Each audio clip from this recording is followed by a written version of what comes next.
7th के सभी प्यारे स्टूडेंट्स, मैं विराट चौधरी आप सभी का स्वागत करता हूं आपके अपने YouTube चैनल पढ़ाई लिखाई में। बच्चों, आज हम आपके मैथ्स का चैप्टर 3 जो है डाटा हैंडलिंग, इसी चैप्टर को स्टार्ट करने चल रहे हैं। तो मैं पूरी उम्मीद करता हूं कि आप वीडियो को लास्ट तक अवश्य देखेंगे और अगर आपको वीडियो पसंद आएगा तो वीडियो को लाइक कीजिएगा। हमारे चैनल पर पहली बार आए हैं तो चैनल को सब्सक्राइब भी कीजिएगा और अपने अधिकतम दोस्तों के पास शेयर भी कीजिएगा। तो इस चैप्टर में मैं आपको इंट्रोडक्शन से लेकर सभी एक्सरसाइज बारी बारी करके समझाऊंगा।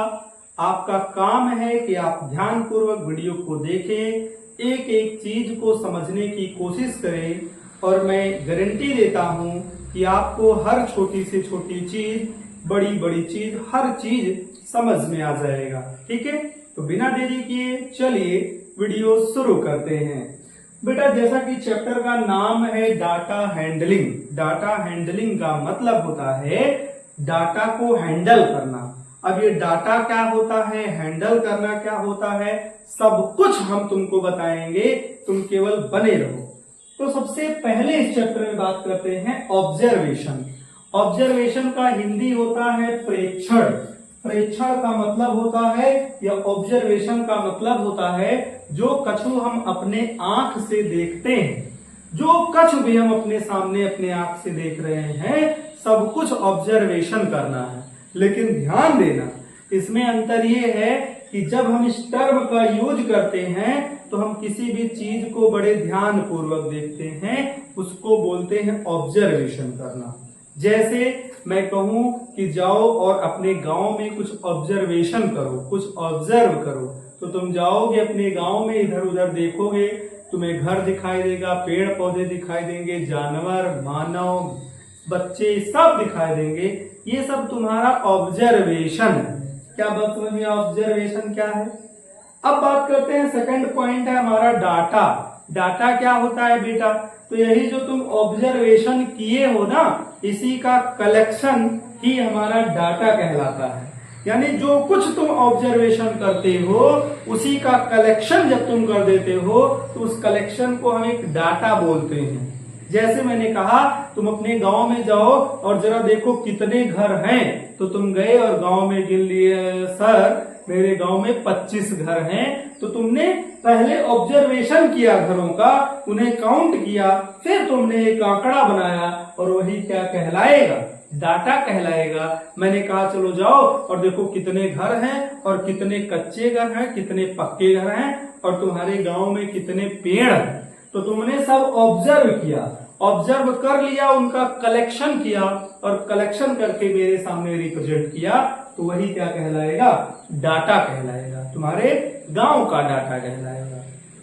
क्या ये दो बातें समझ में आ गई? ऑब्जर्वेशन क्या होता है और डाटा क्या होता है? बिल्कुल समझ में आ गया होगा। अब बात करते हैं बेटा टाइप्स ऑफ डाटा। तो ये जो डाटा होता है ना, ये मेनली 2 टाइप्स का होता है। कितने टाइप्स का होता है? 2 टाइप्स का होता है। कौन कौन सा? एक है हमारा प्राइमरी डाटा। क्या है? Primary data. Primary data. और एक है हमारा सेकेंडरी डाटा। एक है हमारा सेकेंडरी डाटा। अब ये कौन सी बला है? प्राइमरी डाटा क्या है और सेकेंडरी डाटा क्या है? तो देखो ध्यान से सुनो, बहुत ही आसान है। प्राइमरी डाटा क्या होता है कि जब ऑब्जर्वर, यानी जो ऑब्जर्वेशन कर रहा है, जो ऑब्जर्वर किसी भी डाटा को स्वयं से कलेक्ट करता है या स्वयं के ऑब्जर्वेशन से कलेक्ट करता है, तो उस डाटा को प्राइमरी डाटा बोला जाता है। नहीं समझ में आया? पहले अंग्रेजी में सुनना। The data which is collected, the data which is collected by the observer by himself, by the observer himself is called primary data. या the data which is collected by yourself is called primary data. Hindi में समझो क्या है। जैसे मैंने तुमसे कहा कि जाओ तुम अपने गांव में घर गिनो, पेड़ गिनो, आदमी गिनो, और तुम स्वयं गए और घर भी गिने, पेड़ भी गिने और आदमी भी गिने, और बनाकर एक डाटा मेरे पास ले आए कि सर है देखिए हमारे गांव में इतने घर हैं, इतने मानव हैं, इतने पेड़ हैं। तो तुम क्या किए, इस डाटा को स्वयं से कलेक्ट किए हो, वहां जाकर तुम स्वयं उस पे काम करके तब तुम डाटा कलेक्ट किए हो। तो जो डाटा तुमने कलेक्ट किया है ना बेटा, वो है प्राइमरी डाटा। क्या बात समझ में आया? प्राइमरी डाटा क्या है? बात करते हैं सेकेंडरी डाटा। सेकेंडरी डाटा क्या होता है बेटा? तो सेकेंडरी डाटा वो डाटा है जो आप किसी रिसोर्स से कलेक्ट कर लेते हैं, उसे बोलते हैं सेकेंडरी डाटा। जैसे मैंने कहा कि जरा तुम पता करो उस गांव में कितने घर हैं, तो तुम स्वयं ना जाकर उस गांव में तुम अपने किसी फ्रेंड से फोन करके बोल दिए कि जरा भाई बता दो कि कितने घर हैं उस गांव में। तो तुम्हारा दोस्त तुम्हें बता दिया कि इस गांव में इतना घर है, तो तुमने कलेक्ट कर लिया और तुमने मुझे बता दिया कि सर इतना घर है। लेकिन क्या बताओ, तुमने स्वयं जाकर उस गांव में घरों की संख्या काउंट की? नहीं, तुमने किसी रिसोर्स से डाटा कलेक्ट किया, और जो डाटा तुम किसी रिसोर्स से कलेक्ट करते हो वही डाटा हमारा सेकेंडरी डाटा कहलाता है। तो क्या डाटा के टाइप समझ में आया? जैसे मैंने कहा कि तुम जाके पता करो कि उस घर में कितने लोग हैं, तो तुम किसी घर के मेंबर से ही पूछ लिए कितना है, तो वो कौन सा डाटा होगा? वो सेकेंडरी डाटा होगा। लेकिन तुम स्वयं जाकर एक एक लोगों को गिनकर कलेक्ट किए हो, तो वो डाटा कैसा डाटा कहलाएगा? प्राइमरी डाटा कहलाएगा। क्या इतना बात समझ में आ गया है? ठीक। हाँ तो बेटा अब चलिए बढ़ते हैं, अपना नेक्स्ट टॉपिक है ऑर्गेनाइजेशन ऑफ डाटा। क्या है? Organisation.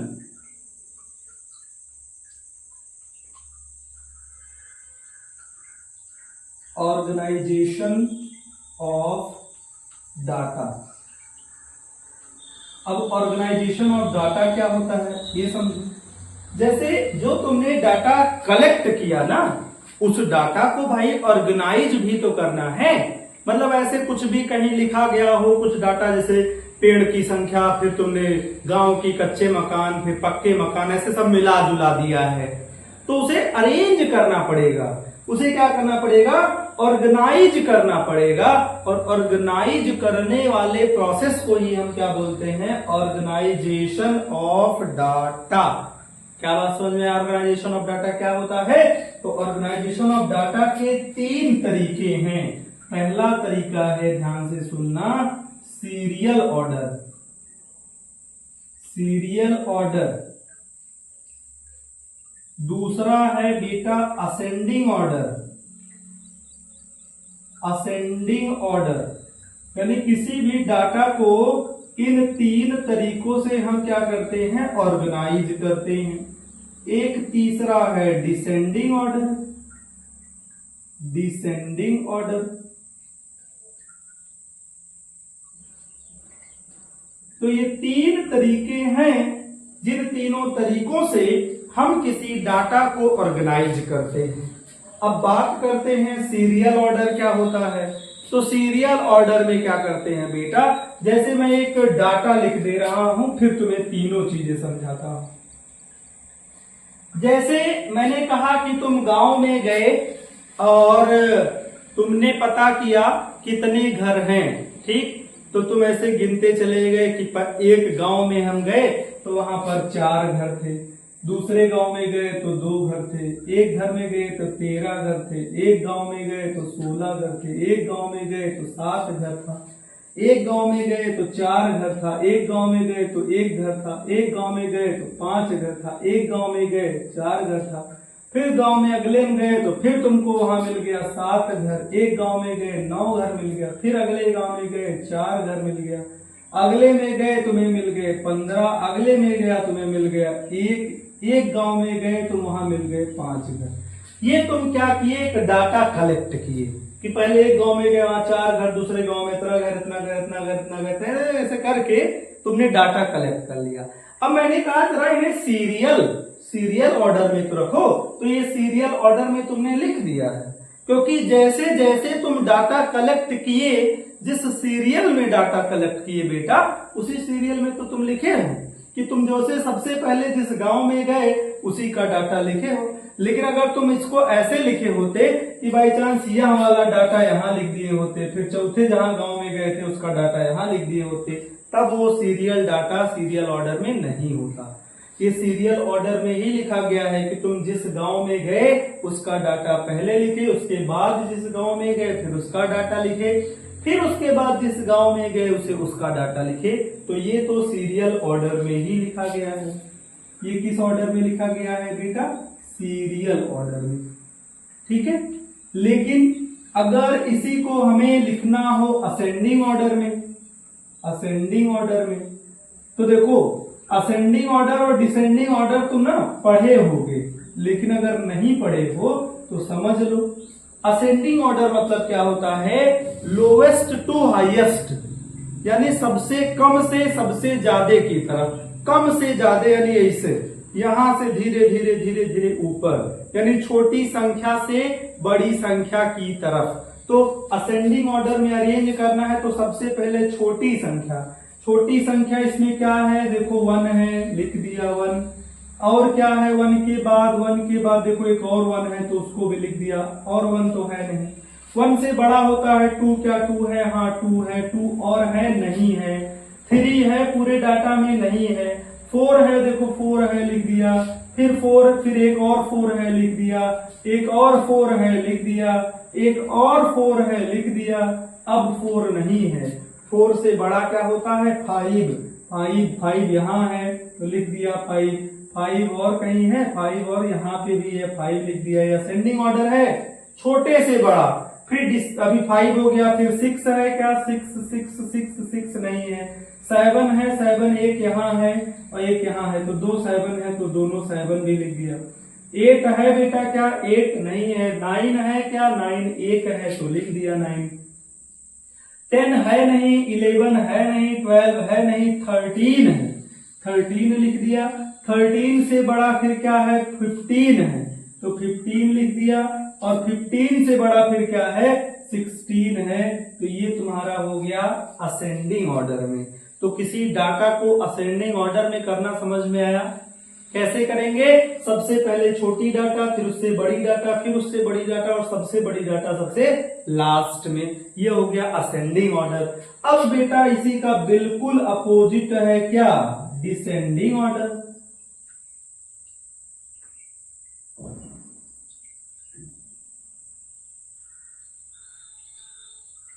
Descending order, descending order क्या करते हैं? जैसे असेंडिंग में क्या किए? छोटे से बड़े की तरफ गए हैं, तो डिसेंडिंग ऑर्डर में क्या करेंगे?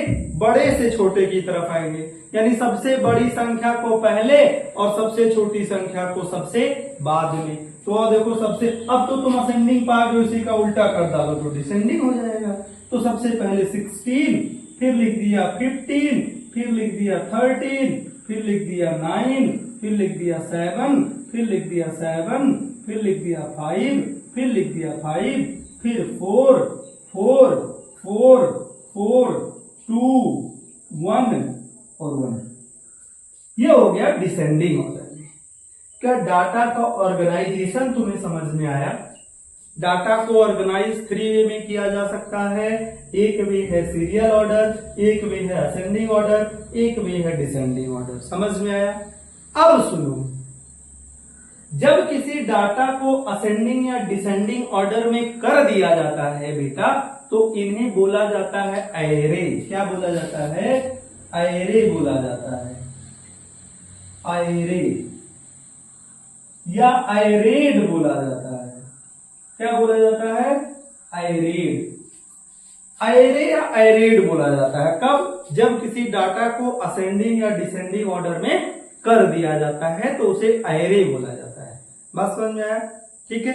हाँ तो बेटा अभी हमें इस चैप्टर में ना कुछ और भी टर्म के बारे में जानकारी रखना है।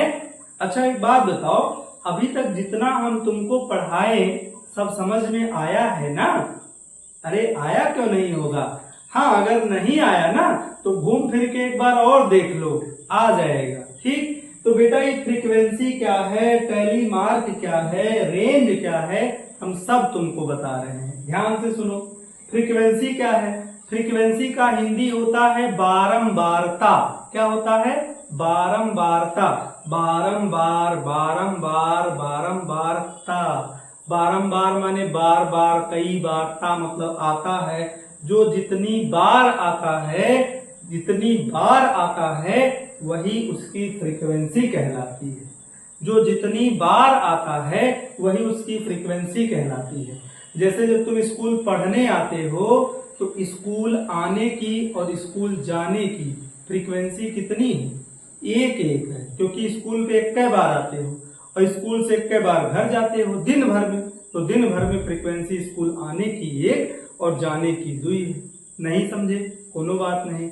जैसे मैं कहूं कि तुम बताओ, इसे हाथ देख रहे हो मेरा, ध्यान देना, 1 2 3 4 5 6, बताओ मेरा ये पंजा मुड़ने का फ्रीक्वेंसी कितना है? तो तुम कहोगे गुरुजी 6 बार तो बंद हुआ है, तो पंजा बंद होने की फ्रीक्वेंसी 6 है। क्या बात समझ में आया? लेकिन डाटा में समझो कैसे होगा। जैसे कोई डाटा दिया गया है बेटा, ये देखो कोई डाटा मैं तुम्हें दे रहा हूं, जैसे दे रहा हूं 1 3 3 4 6 7 1 2 2 1 6 4 3 7 1 2 6 3 4। चलो ये डाटा तुमको दे दिया, या और लिख लो थोड़ा सा, 3, ठीक है, 2, ये मैंने तुमको डाटा दे दिया। अब बताओ बेटा 1 की फ्रीक्वेंसी मैं तुमसे पूछ रहा हूं, 1 की फ्रीक्वेंसी, यहां पर फ्रीक्वेंसी में पता करने चल रहा हूं। बताओ 1 की फ्रीक्वेंसी क्या है, यानी 1 कितने टाइम आया हुआ है? तो 1 देखो 1 2 3 4, क्या 1 कितने टाइम्स आया है? 4। तो 1 की फ्रीक्वेंसी कितनी है? 4 है। 2 भी इस डाटा में है? हाँ बिल्कुल है। 2 का फ्रीक्वेंसी कितना है? तो 2 देखो 1 2 2 3 4, 2 का फ्रीक्वेंसी कितना है? 4 है। 3 आया है, 3 की फ्रीक्वेंसी देखो कितना है? 1 2 2 3 4 5, 3 की फ्रीक्वेंसी कितनी है? 5 आई है। 4 देखो कितने टाइम्स आया है? तो 4 1 1 2 2 3, 4 आया है 3 टाइम्स, तो 4 की फ्रीक्वेंसी कितनी है? 3। 5 देखो 5 है, तो 5 तो इसमें है ही नहीं, जरा 5 नहीं, 6 देखो जरा, 6 देखो, 6 1 है 2 है 3 है, तो 6 की फ्रीक्वेंसी कितनी है? 3 है। 7 देखो, 7 कितने टाइम्स आया है? तो 7 आया है 1 और 2, तो 7 आया है 2 टाइम्स। तो ये इनकी फ्रीक्वेंसीज हैं। 1 की फ्रीक्वेंसी 4 है, 2 की फ्रीक्वेंसी 4 है, यानी कोई भी चीज कितनी बार आया है, जितनी बार आता है वही उसकी फ्रीक्वेंसी होती है। क्या तुमको बेटा फ्रीक्वेंसी समझ में आया? हाँ, बहुत अच्छा। चलो आगे देखते हैं। जैसे तुम दिन में ना अगर 3 बार खाना खाते हो तो तुम्हारा दिन में खाने की फ्रीक्वेंसी 3 बार है, क्या कि तुम भोजन 3 बार कर रहे थे। ठीक, आओ अब बात करते हैं टेलीमार्क तब क्या होता है गुरुजी। तो बेटा टेलीमार्क जो है ना, ये एक निशान है, एक चिन्ह है, सिंबल है, किसको दिखाने के लिए? फ्रीक्वेंसी दिखाने के लिए।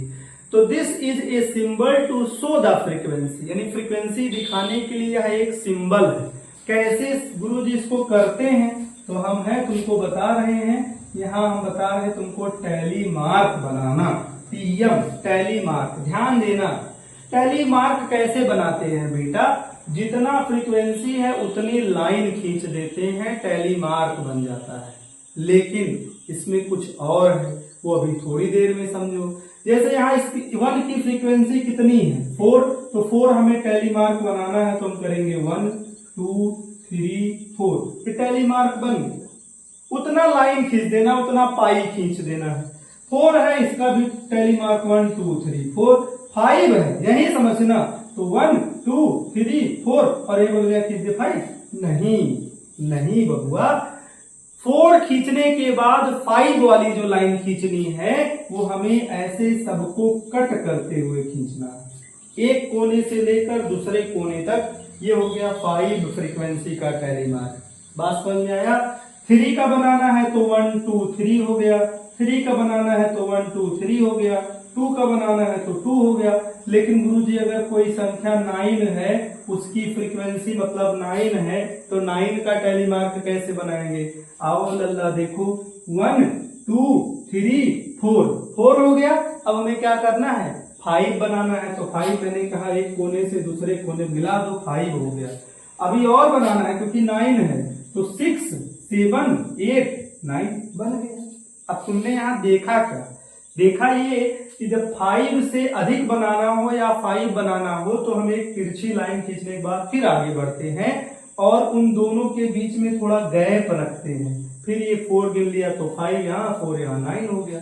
अगर बाई चांस हमें 11 का बनाना है, 11 का कहीं फिर टैली मार्क बनाना है, तो देखो कैसे बनाएंगे। 1 2 3 4 और ये देखो हो गया 5। कितना हो गया? 1 2 3 4 5 6 7 8 9, ये हो गया 10 हो गया ना, और एक बचा है 11 हो गया। तो ये हो गया 11 का टैली मार्क। क्या टैली मार्क समझ में आया? आ गया होगा ना। आओ देखते हैं बेटा रेंज। रेंज क्या होता है? तो रेंज का तो एकदम सीधा सीधा फार्मूला है। क्या है?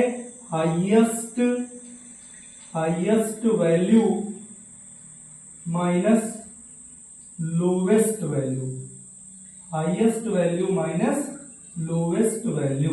ये सीधा सीधा फार्मूला है रेंज निकालने का। किसी भी डाटा का रेंज निकालना है तो हमें डाटा का हाईएस्ट वैल्यू में से लोवेस्ट वैल्यू सब्सट्रैक्ट कर देना है, वही उसका रेंज निकल आएगा।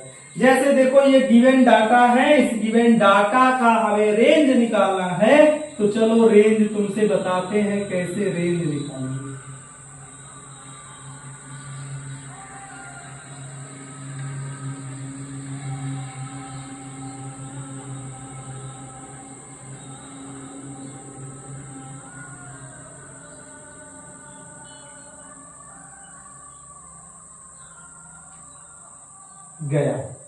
गया ना। चलो रेंज कैसे निकालते हैं? तो रेंज देखो, इसमें हाईएस्ट वैल्यू कौन सा है? हाईएस्ट वैल्यू है 7। 7 से बड़ा कुछ है नहीं, तो लिख दिया 7। माइनस लोवेस्ट वैल्यू क्या है? 1, तो लिख दिया 1। तो बताओ 7 से 1 गया, कितना आ गया? 6। यही इसका रेंज हो गया। रेंज का हिंदी होता है परास। परास, ठीक है। अब बेटा यहाँ पर तुम्हारे इस चैप्टर का इंट्रोडक्शन पार्ट स्टार्टिंग वाला खत्म हुआ। अब हम इसके बाद एक्सरसाइज 3.1 का सलूशन कराएंगे, जो कि आपको अगले वीडियो में मिलेगा। तो आप इसी तरीके से उस वीडियो को भी लास्ट तक जरूर देखिएगा। पढ़ते रहिए, मस्त रहिए, एंजॉय कीजिए। राधे राधे।